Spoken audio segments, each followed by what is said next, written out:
আপনি কি জানেন মধ্যপ্রাচ্যের আকাশে এমন কিছু প্রযুক্তি কাজ করছে যেগুলো চোখে দেখা যায় না, কিন্তু মুহূর্তের মধ্যেই হাজার কিলোমিটার দূরের শত্রুকেও ধরে ফেলতে পারে? ইরান এখন একের পর এক এমন সব গোপন সামরিক প্রযুক্তি সামনে আনছে যেগুলো দেখে বিশ্ব পর্যন্ত অবাক হয়ে গেছে। আকাশে ভাসমান রাডার বিমান, সমুদ্রের মাঝখান থেকে মিসাইল ট্র্যাক করার রহস্যময় জাহাজ, আর এমন ড্রোন যেগুলো ঘন্টার পর ঘন্টা শত্রুর মাথার ওপর ভেসে থাকতে পারে। কিন্তু প্রশ্ন হলো, এতদিন এসব প্রযুক্তি কোথায় ছিল, আর এখন কেন হঠাৎ করে এগুলো সামনে আসছে? আজকের ভিডিওতে আমরা জানব ইরানের সেই সব গোপন প্রযুক্তি সম্পর্কে যেগুলো পুরো যুদ্ধের খেলাই বদলে দিতে পারে। বেরিয়েভ A-50। অনেকেই জানে না, আধুনিক যুদ্ধক্ষেত্রে এমন কিছু বিশেষ বিমান থাকে যেগুলো সরাসরি যুদ্ধ করে না, কিন্তু পুরো যুদ্ধের পরিস্থিতি নিয়ন্ত্রণ করে। এই ধরনের বিমানের মধ্যেই অন্যতম হল বেরিয়েভ A-50। এটি রাশিয়ার তৈরি একটি অত্যাধুনিক কন্ট্রোল সিস্টেম বিমান, যাকে অনেক সময় আকাশে ভাসমান রাডার স্টেশন বলা হয়। আর সবচেয়ে অবাক করা বিষয়, এই বিমান বহু আগ থেকেই ইরানের কাছে রয়েছে। এই বিমানের সবচেয়ে চোখে পড়ার মতো অংশ হল এর উপরের বড় গোলাকার রাডার ডিস্ক। এই ডিস্কের ভেতরে রয়েছে অত্যন্ত শক্তিশালী নজরদারি রাডার, যা আকাশের বিশাল এলাকা স্ক্যান করতে পারে।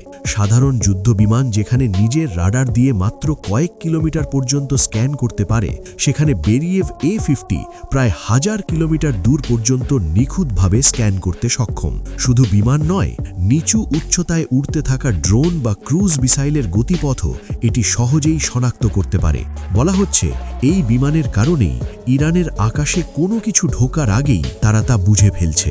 কোনো লক্ষ্যবস্তু শনাক্ত হলে বিমানের ভেতরে থাকা কমান্ড সেন্টারের অপারেটররা সঙ্গে সঙ্গে সেই তথ্য বিশ্লেষণ করেন। এরপর সেই তথ্য দ্রুত পাঠিয়ে দেওয়া হয় কাছাকাছি থাকা যুদ্ধ বিমান, মিসাইল সিস্টেম বা সামরিক ঘাঁটিতে। জানলে অবাক হবেন, এই বিমান একটানা দিনের পর দিন আকাশে ভেসে থেকে নজরদারি চালাতে পারে। লিয়াং সিরিজ স্পেস ট্র্যাকিং জাহাজ। সম্প্রতি মধ্যপ্রাচ্যের উত্তেজনাপূর্ণ পরিস্থিতির মধ্যে ইরানের কাছাকাছি সমুদ্রে একটি বিশেষ নজরদারি জাহাজ দেখা গেছে, যা আন্তর্জাতিক গণমাধ্যমেও ব্যাপকভাবে আলোচিত হয়েছে। ধারণা করা হচ্ছে এটি চীনের বিখ্যাত লিয়াং সিরিজের একটি স্পেস ট্র্যাকিং জাহাজ। এই ধরনের জাহাজকে সাধারণ যুদ্ধ জাহাজ বলা যায় না, কারণ এর মূল কাজ হল মহাকাশ, রকেট, দীর্ঘ পাল্লার মিসাইল এবং আকাশে উড়তে থাকা প্রতিটি ক্ষুদ্র বস্তুর উপর নজর রাখা। এই জাহাজের সবচেয়ে অবাক করা দিক হল, সমুদ্রের মাঝখান থেকেই এটি পৃথিবীর যে কোনো প্রান্তে ছোড়া রকেট ও মিসাইলের গতিপথ পর্যবেক্ষণ করতে পারে। জাহাজটির ডেকে বড় বড় সাদা রাডার ডিশ এবং স্যাটেলাইট অ্যান্টেনা বসানো থাকে। এগুলো এতটাই শক্তিশালী যে কয়েক হাজার কিলোমিটার দূরে থাকা রকেট বা মিসাইলও শনাক্ত করা যায়। রকেট কত গতিতে উড়ছে, কোন দিকে যাচ্ছে, কত উচ্চতায় পৌঁছেছে, এসব তথ্য মুহূর্তের মধ্যেই সংগ্রহ করা যায়। এই জাহাজের আরেকটি গুরুত্বপূর্ণ কাজ হল মিসাইল ও স্যাটেলাইটের সঙ্গে যোগাযোগ বজায় রাখা। বিশেষ করে হাইপারসনিক মিসাইল পরীক্ষার সময় এই জাহাজ দূর থেকে পুরো গতিপথ পর্যবেক্ষণ করতে পারে, কারণ এত গতিশীল মিসাইল ট্র্যাক করার ক্ষমতা খুব কম রাডারেরই আছে। লিয়াং সিরিজের এই জাহাজগুলো সাধারণত 180 থেকে 200 মিটার লম্বা হয়। এতে উন্নত রাডার, স্যাটেলাইট যোগাযোগ ব্যবস্থা এবং ডেটা বিশ্লেষণ কেন্দ্র থাকে। সবচেয়ে শক্তিশালী বিষয় হল, এই জাহাজের রাডার একসাথে 600টিরও বেশি আকাশে উড়তে থাকা বস্তুকে ট্র্যাক করতে পারে।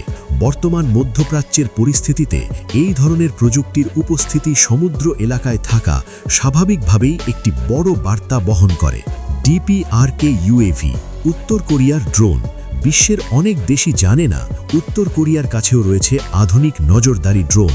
এই ড্রোনগুলো দেখতে অনেক সময় সাধারণ ছোট বিমানের মতো হলেও এগুলোর আসল কাজ হল নজরদারি, সীমান্ত পর্যবেক্ষণ এবং সামরিক তথ্য সংগ্রহ করা।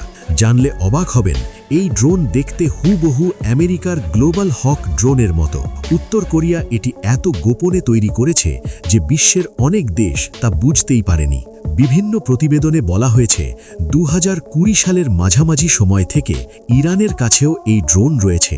এই ড্রোনের প্রধান কাজ হল আকাশ থেকে দীর্ঘ সময় ধরে নজরদারি করা। এটি প্রায় 17 কিলোমিটার উচ্চতায় উড়ে শত্রু এলাকার ছবি তুলতে পারে এবং সেনাবাহিনীর অবস্থান, ব্যবহারিক যানবাহন বা সামরিক ঘাঁটির তথ্য সংগ্রহ করতে পারে। এই ড্রোনের গতি প্রায় ঘন্টায় 200 কিলোমিটার। তবে অবাক করা বিষয় হল এটি একটানা কয়েক ঘন্টা আকাশে নির্দিষ্ট একটি জায়গায় থেকে পুরো এলাকার উপর নজরদারি চালাতে পারে। ড্রোনগুলো সাধারণত দূর থেকে বিশেষ রাডার কন্ট্রোল স্টেশন দিয়ে পরিচালিত হয়। অপারেটররা লাইভ ভিডিও দেখে পুরো পরিস্থিতি পর্যবেক্ষণ করতে পারে।